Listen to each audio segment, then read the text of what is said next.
निश्चित रूप से इस मुद्दे पे राजनीति कतई नहीं होनी चाहिए, नंबर एक। नंबर दो, जहां तक पर्टिकुलरली विषय है शिक्षा का, अच्छी शिक्षा व्यवस्था हो,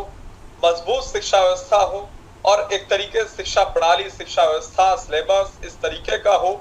कि उससे पूर्ण रूप से छात्रों को, विद्यार्थियों को लाभ मिले और उसके साथ साथ समाज में एक अच्छा मैसेज जाए पुस्तकों के माध्यम से भी। तो हर पहलू पर भारत सरकार हो, राज्य सरकार हो, उत्तर प्रदेश सरकार हो, हमारी अन्य प्रदेशों की सरकार हो, निश्चित रूप से इस विषय को संज्ञान में लेते हुए जो भी आवश्यक कदम होता है वो निश्चित रूप से उठाया जाता है। विभिन्न शिक्षाविदों से चर्चा की जाती है, समाज के अन्य लोगों से एक तरीके से इसमें चर्चा भी की जाती है और उसके साथ साथ जहां तक विषय एक तरीके से शिक्षा व्यवस्था का, तो अगर शिक्षा व्यवस्था की बात कर ली जाए तो 60 साल केंद्र में किसकी सरकार रही? वही कांग्रेस पार्टी की सरकार रही और एक तरीके से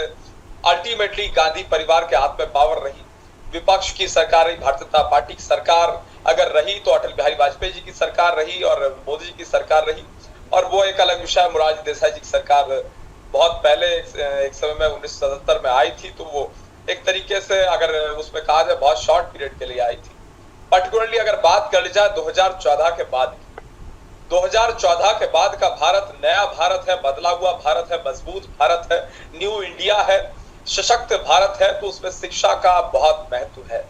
और निश्चित रूप से शिक्षा प्रणाली सुदृढ़ हो, मजबूत हो, इसकी चिंता माननीय प्रधानमंत्री मोदी जी को निरंतर रहती है और उसी के तहत जिस तरीके से अनेकों फैसले लिए जाते हैं, चाहे वो नई शिक्षा नीति का फैसला हो, उसको सही से इम्प्लीमेंट और एग्जीक्यूट कराने का फैसला हो,